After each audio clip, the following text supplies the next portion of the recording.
Vincent van Gogh did not start painting seriously until he was 27. He died at 37.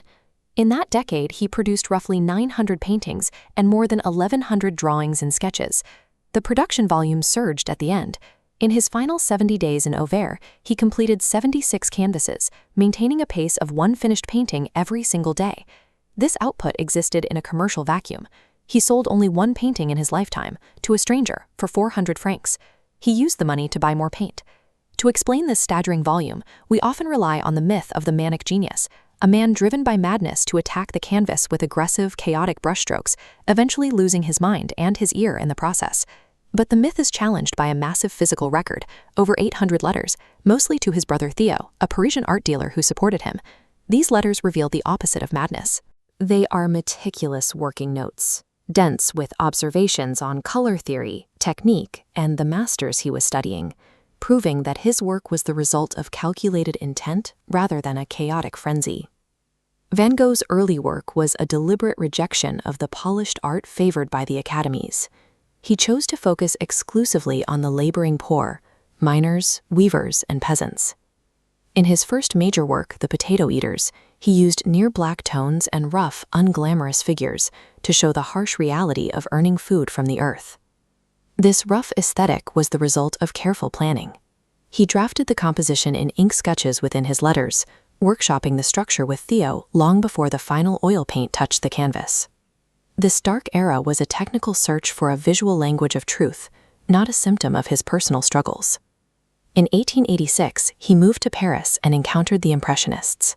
His palette immediately shifted from muted earths to saturated, vibrant light. He began mapping complementary colors, placing orange against blue and yellow against violet, at a saturation that created a visual vibration. He supported this theory with a new physical application of paint, using thick, directional brushstrokes to harden forms rather than letting them dissolve. This was a technical evolution. He was developing a new color technology designed to record physical intensity on the canvas. In Arles, his production reached approximately 300 paintings in 15 months. This represents a completion rate of roughly one painting every 36 hours. This period included his mental breakdown, the violent argument with Paul Gauguin, and institutionalization at the St. Paul Asylum. Yet his letters from the asylum remain lucid and academic. He wrote calmly about Rembrandt and Delacroix, stating a clear intent to use color to express the terrible passions of humanity. Even The Starry Night, painted during his time in the asylum, demonstrates the technical control found in his letters. The swirling lines are a continuation of the directional brushwork he had been refining for years. The high volume of work in Arles was driven by a realization that he finally developed the visual language he searched for.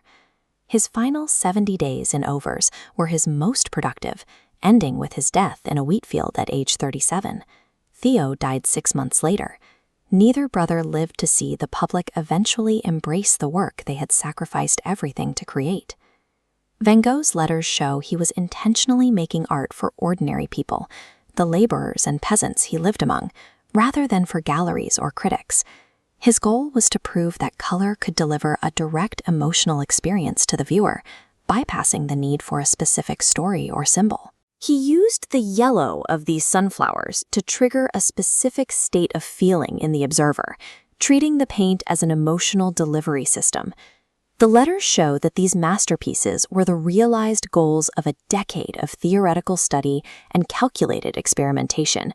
He left behind a vision that worked exactly as he had planned.